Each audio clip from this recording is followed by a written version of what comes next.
Once, King Devraj was not happy with knowledge of his minister, so he ordered his soldier to go to his house and give his message.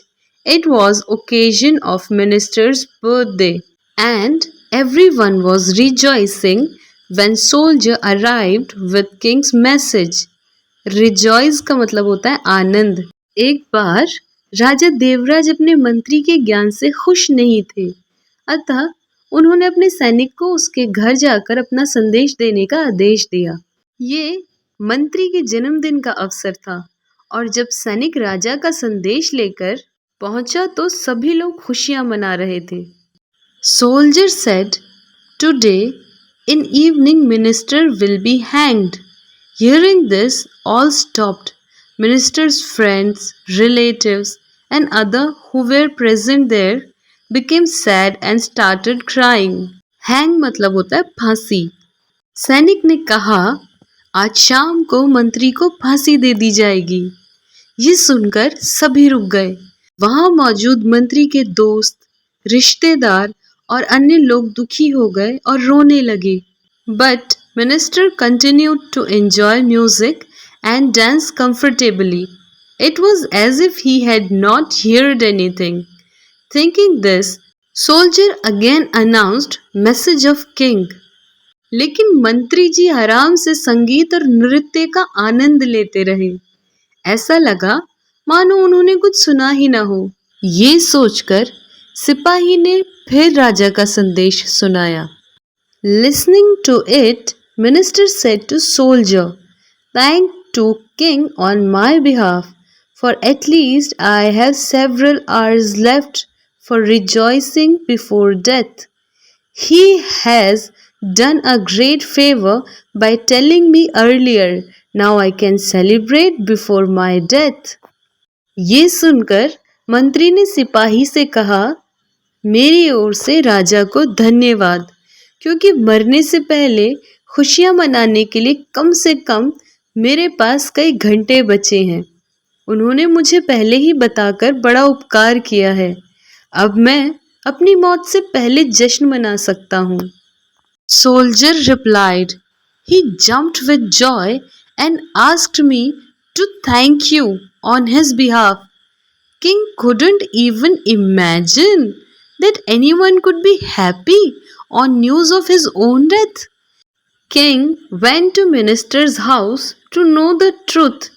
He saw minister was dancing and singing happily. सैनिक ने उत्तर दिया, वो खुशी से उछल पड़ा और मुझसे अपनी ओर से आपको धन्यवाद देने को कहा।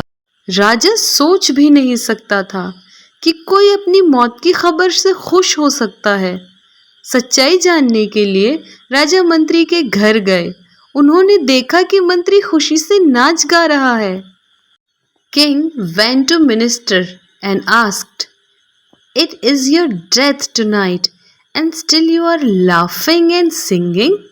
Minister first thanked King and then said, "I was never filled with so much joy before. You did a great favor by telling time of death. Celebrating death just got easier." राजा मंत्री के पास गए और पूछा, आज रात तुम्हारी मृत्यु है और फिर भी तुम हंस रहे हो, गा रहे हो?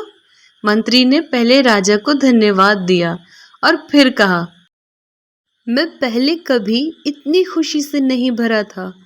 आपने मृत्यु का समय बताकर बहुत बड़ा उपकार किया। मौत का जश्न मनाना और भी आसान हो गया है। On hearing this, King was speechless and realized that his minister is living in present and doesn't fear death. He said to minister, if you are not aggrieved by death, then it is useless to hang you now. Aggrieved का मतलब होता है व्यथित या परेशान।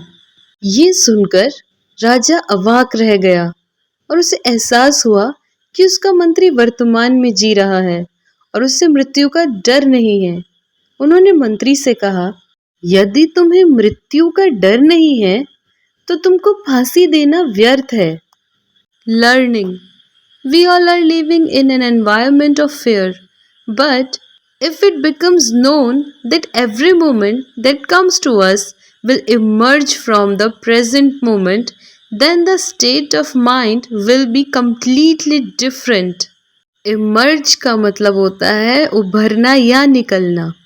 सीख, हम सभी डर के माहौल में जी रहे हैं, लेकिन अगर ये पता चल जाए कि हमारे पास आने वाला हर क्षण वर्तमान क्षण से ही निकला है, तो मन की स्थिति बिल्कुल अलग हो जाएगी। We should always remember that if we are worried in the present, we will remain worried and sad in the next moment. But if we are happy in this moment, we will remain happy in the next moment also.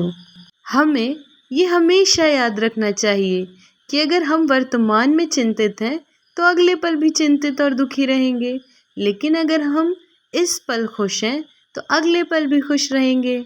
So, this was our one more beautiful story with a beautiful message. I hope that you like the story and the way I am teaching.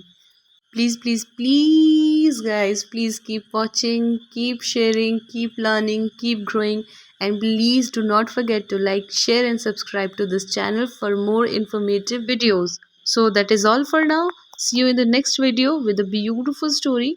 Till then, please take a really good care of yourself. Ta-da! Bye!